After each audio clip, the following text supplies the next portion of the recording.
Gents, first typo of the day. That should read week 5, three-phase circuits part 2, not week 2. Probably done this in a completely different order in some other life. Anyway, what we're going to have a look at this week is a range of three-phase problems that include those listed there. So we're going to start off with a three-phase balanced delta, which we already really looked at last week, so in a way that's revision, and a three-phase balanced star and neutral is essentially revision of what we've already done, but we're going to do that with some different values. And the values we're using for all these problems are some values in the resistor bank on that rig over there. So what we're going to be able to do is be able to actually test with a voltmeter, put an ammeter in the circuit and actually check the currents. Okay, we won't be measuring the powers, but at least we'll be. Well, I think I have got a couple of watt meters, so we could do some power measurements, but we'll certainly check our currents and see whether we're in the right ballpark calculation versus reality. Okay, so that's the idea anyway. What we're then going to do is look at three other systems in terms of, we're going to go with that three-phase star and neutral, we're going to look at it unbalanced. So instead of having the same resistance in each load, we're going to unbalance it, put 3 different resistors on each phase and see what happens there, and measure and show that there's a current in the neutral. And then a 3-phase balanced delta, but look at what happens when you actually lose one of the lines. So one of the phases feeding it goes open circuit. What happens to that then? And lastly, 3-phase balanced star plus neutral with the loss of line fault as well. Okay, I've been looking at myself a delta unbalanced load, and at the moment calcs are looking a bit tricky, but I'm working on that. We might well have a look at that the week after the holiday. Okay, but at the moment that's the plan for today. We might not quite get all of that done today, sort of an open session, see how much we can do. We'll just pick that up next session and finish it off. Okay, beyond that we'll be moving on to transformers and a model of a transformer. Right, so that's the plan anyway going forward. And we, like I say, all of these are using values from the feedback rig so that we can actually do some practical measurements and prove that our calculations do what they say they do on the tip. We won't be measuring the phase angle of the currents, but we will at least be checking the magnitude. So, problem number 1. Recap, balanced delta connected system. So we've got a 3 resistive load. All the loads are 1950 ohms, connected in delta to a 3-phase generator. The line voltage of 300 volts 50 hertz. Okay, determine the current flowing in each load, the line current and the total power dissipated. I would suggest the first thing to do here is actually sketch a diagram of that system before you actually start working out. So first stage is to sketch a diagram and find the current flowing in each of the loads. So I'll pause there. Just so as that's clear, we're going to use, in determining the line voltages, we're going to talk about, or phases, we're going to talk about the red, yellow and blue phase. I know they're the old colours, but they're the colours we got over there. Okay, so when we're talking about the lines, we'll talk about the red, yellow and blue line from top to bottom. Right gents, how far we got so far? I mean, I've drawn a diagram of what I think is as much as you need to sketch. We don't need to draw the generator off to the left, that would be connected in star. We don't have to worry about that in this particular problem. I've shown that we've got three line currents IR, IY and IB for red, yellow and blue. Shown that there's a lot, we've been given a line voltage. We know all the line voltages are all the same because that's a balanced load, a balanced feed, sorry. Three resistors connected in delta, all of the same value. I've called them R1, R2 and R3, and the currents through them, I1, I2 and I3 are the phase currents we're now trying to find. I've also made a statement that we're going to find the load current first, and that all loads are equal, therefore those three currents I1, I2, I3 must be the same as each other.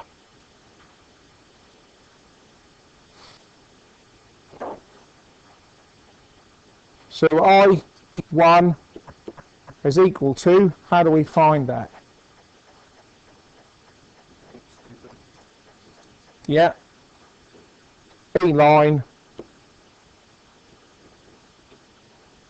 over R1, 300 over 1950 equals, what do we get? Yeah.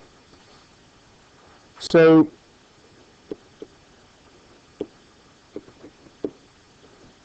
that's the way I would write it. Yeah.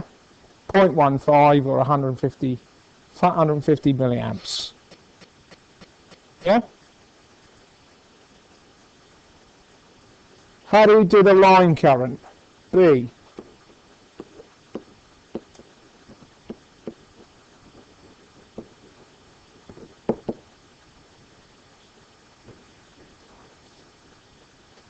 Three times?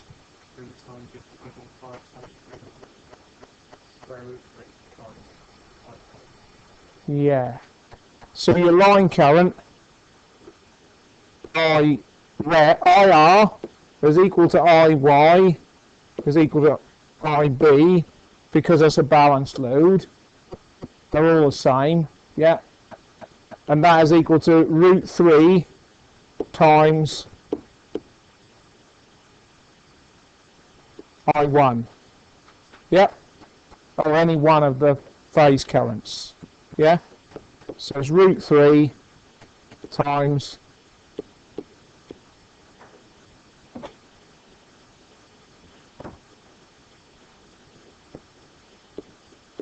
(150) equals .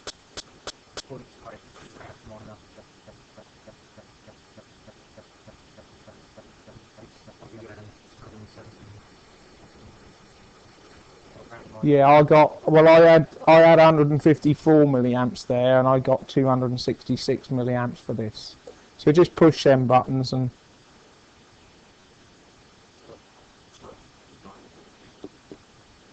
so 260 then.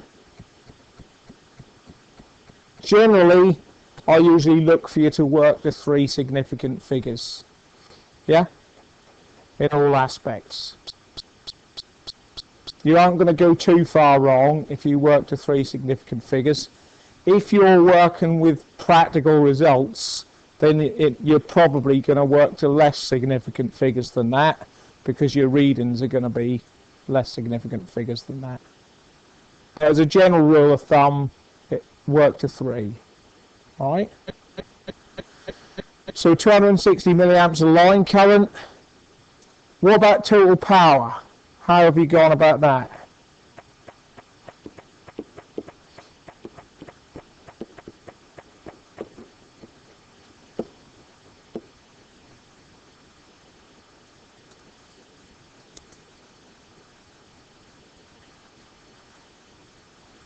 Any ideas?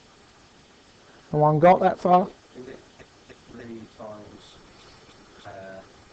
300 times 150. Yeah.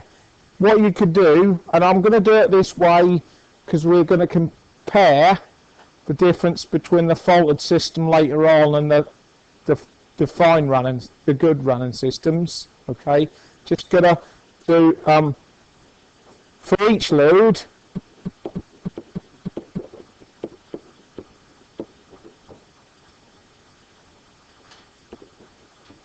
powerful a load is equal to I times that load.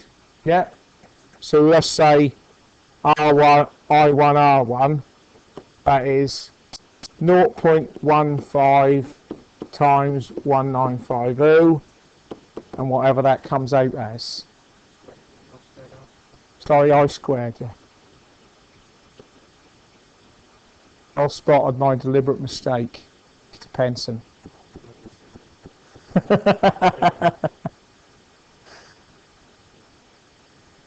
Alright.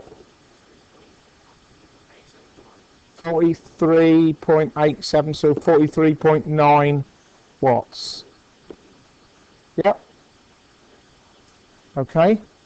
Therefore, total power PT is equal to 3 times that,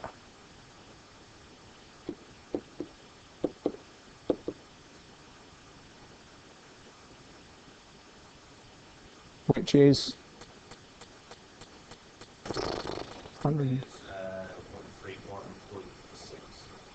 131.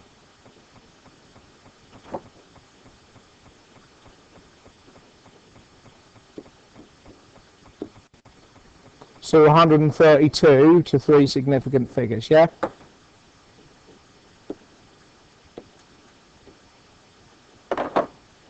Okay, so that's that.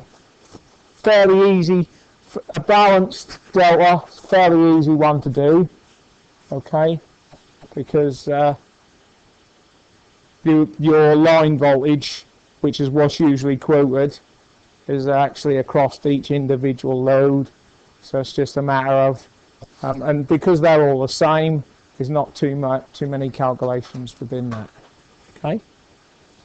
So moving on to the next one. Have a look at that. We're going to recap the star-connected balance system. So the same 3 resistive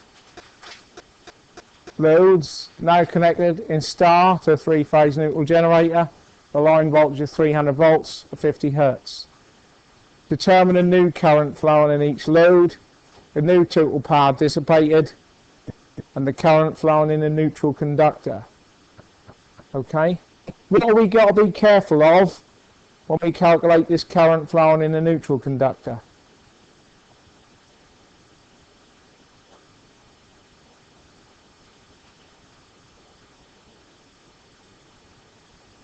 I'll let you do it. I'm going to let you do this one. Give you due warning.